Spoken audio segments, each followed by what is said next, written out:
कल्पना दिली, त्यांचं म्हणणं असं आलं की बा युती धर्म आहे आणि तो युती धर्म आपल्याला पाळायला हवा, अशा प्रकारचे संकेत त्यांनी मला दिले. परंतु मी अगदी त्यांना सांगितलं की आता एवढं सगळ्या मतदारांची, सगळ्याच मतदारसंघातल्या विधानसभेच्या एवढी उत्सुकता आहे की 40-41 वर्षानंतर या पवारांना, विशेषतः अजित पवारांना तर अजिबात कुठच्याही प्रकारचा विरोध करण्याची कोणाची हिंमत नाही. आणि म्हणून सततची सत्ता आणि सत्तेतून मिळालेली अराजकता झाली त्यांची, ती मोडण्यासाठी जनतेची इच्छा आहे. आणि म्हणून मला उभं राहणं गरजेचं आहे असं मी त्यांना समजावलं.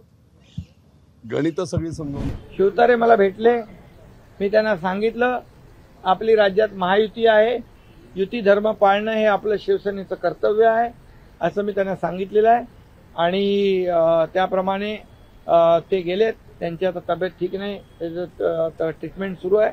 आणि मला वाटतं महायुतीमध्ये आमचे सर्व कार्यकर्ते, शिवसेना पूर्णपणे जिथं ज्याचा कॅन्डिडेट असेल त्याला पूर्ण ताकदीने मदत करून निवडून आणणार. शिवतारे मला भेटले, मी त्यांना सांगितलं आपली राज्यात महायुती आहे, युती धर्म पाळणं हे आपलं शिवसेनेचं कर्तव्य आहे असं मी त्यांना सांगितलेलं आहे. आणि त्याप्रमाणे ते गेलेत. त्यांची आता तब्येत ठीक नाही, त्याचं ट्रीटमेंट सुरू आहे. आणि मला वाटतं महायुतीमध्ये आमचे सर्व कार्यकर्ते, शिवसेना पूर्णपणे जिथं ज्याचा कॅन्डिडेट असेल त्याला पूर्ण ताकदीने मदत करून निवडून आणणार. राजकारणातील प्रत्येक अचूक बातमीचे सर्वात आधी अपडेट्स मिळवण्यासाठी सरकारनामाच्या सर्व सोशल मीडिया प्लॅटफॉर्मला लाईक, फॉलो आणि सबस्क्राईब करा.